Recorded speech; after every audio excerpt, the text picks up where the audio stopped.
Daily Bible word தமிழுக்கு அன்புடன் வரவேற்கிறோம். இன்று நவம்பர் 30, 2025. திருவருகை காலம் முதல் வாரம்.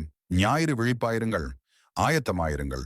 மத்தேயு எழுதிய தூய நற்செய்தியிலிருந்து வாசகம். அதிகாரம் 24. இறை வார்த்தைகள் 37 முதல் 44 வரை. அக்காலத்தில் மானிட மகன் வருகையை பற்றி இயேசு தம் சீடரை நோக்கி கூறியது, நோவாவின் காலத்தில் இருந்தது போலவே மானிட மகன் வருகையின் போதும் இருக்கும். வெள்ளப்பெருக்குக்கு முந்தைய காலத்தில் நோவா பேழைக்குள் சென்ற நாள் வரை எல்லாரும் திருமணம் செய்து கொண்டும் உண்டும் குடித்தும் வந்தார்கள். வெள்ளப்பெருக்கு வந்து அனைவரையும் அடித்துச் செல்லும் வரை அவர்கள் எதையும் அறியாதிருந்தார்கள். அப்படியே மானிட மகன் வருகையின் போதும் இருக்கும். இருவர் வயலில் இருப்பர். ஒருவர் எடுத்துக் கொள்ளப்படுவார், மற்றவர் விட்டுவிடப்படுவார். இருவர் திரிகையில் மாவரைத்துக் கொண்டிருப்பர். ஒருவர் எடுத்துக் கொள்ளப்படுவார், மற்றவர் விட்டுவிடப்படுவார். விழிப்பாயிருங்கள், ஏனெனில் உங்கள் ஆண்டவர் எந்த நாளில் வருவார் என உங்களுக்கு தெரியாது.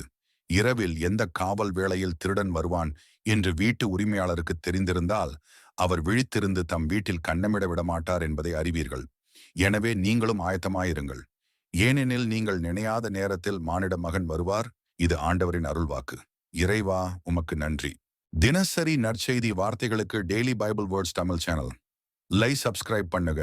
இந்த வீடியோவை லைக் செய்யவும், ஆமேன் என்ற வார்த்தையை பதிவு செய்யவும் மற்றும் உங்கள் நண்பர்கள் மற்றும் குடும்பத்தினருடன் பகிர்ந்து கொள்ளுங்கள். கடவுள் உங்களை ஆசீர்வதிப்பாராக. ஆமேன்.